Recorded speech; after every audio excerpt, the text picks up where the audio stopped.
Pavle, mrzim domaći. Ej, a šta kažeš da opet napravimo projekat? Može. Kako smo proveli uskrsnjiva? Pavle! Kao što vidite, vreme nam nije išlo na ruku pa nismo mogli mnogo da snimimo. Misliš da skitamo? Da. Bez obzira što je raspust, nastavili smo sa uobičajenim aktivnostima. Slikanje, karate, bubnjevi i klavir.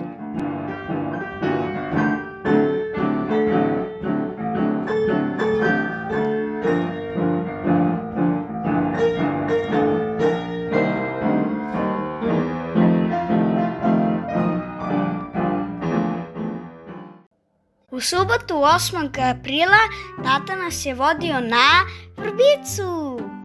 Tog dana nam je jedna teta učinila dobro delo. Naime, tata je hteo da nam uplati jednu vožnju ringišpilom. Ali je ubrzo shvatio da nije poneo dovoljno novca. Naš razgovor načula je jedna teta i ponudila nam novac za vožnje. Tata i teta su počeli da se jure po crkvenom dvorištu. Tata nije hteo da primi novac, a teta je insistirala da ga uzme. Na kraju je tata popustio i vozili smo se obojica. Narednih dana iskoristili smo svaku priliku da se igramo sa drugarima. U školskom dvorištu vozili smo bicikle, igrali fudbal i košarku. Mami je to savršeno odgovaralo jer je na miru mogla da čita svoju knjigu. Igramo našu omiljenu igru, šah! Najviše volimo da igramo turnire na chesskit.com. Možete i vi da nam se pridružite. Ovog puta imali smo specijalnu gošću, Najab iz Engleske. Pošto je ona veganka, što znači da ne jede ništa životinjskog porekla, pravili smo posebnu čorbu za nju. Čorbu od pečuraka. Pečurke smo lično brali na Radan planini i kukavici. Najab je bila oduševljena hranom i gostoprimstvom, a posebno đubretom koje sejemo gde god stignemo.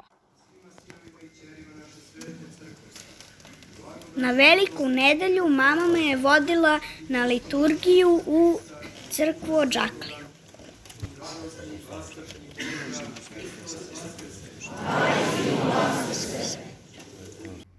Sa dečijim crkvenim horom pevao sam pesmu Hristos Voskrese.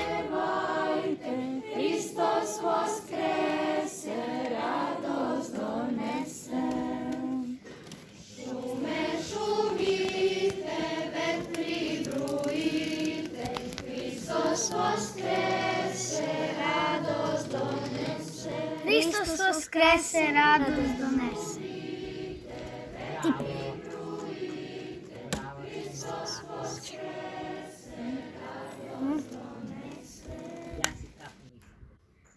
Nakon liturgije išli smo kod baka Cake, baka Olge i baka Juki. Kljocali smo se jajima. U duhu ovog praznika trudili smo se da budemo dobri, ali nam nije uvek uspevalo. Zašto blizanci izgledaju isto? Jednojajčani blizanci imaju iste gene i zbog toga isto izgledaju. Kažnjeni smo. Najmanje moramo 3 lekcije da pročitamo. Mada, kazna je zabavna. Ovdje ima mnogo zanimljivih stvari. Ispitujemo se. Ko je najveći organ? Koža! Tačno. Šta je epifiza? Najmanji organ u telu.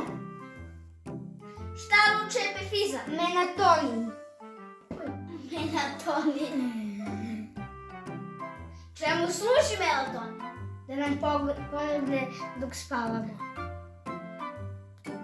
Mama, naučili smo, super smo!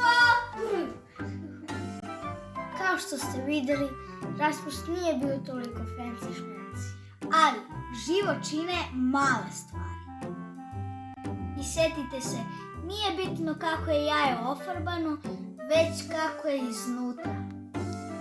Ćao!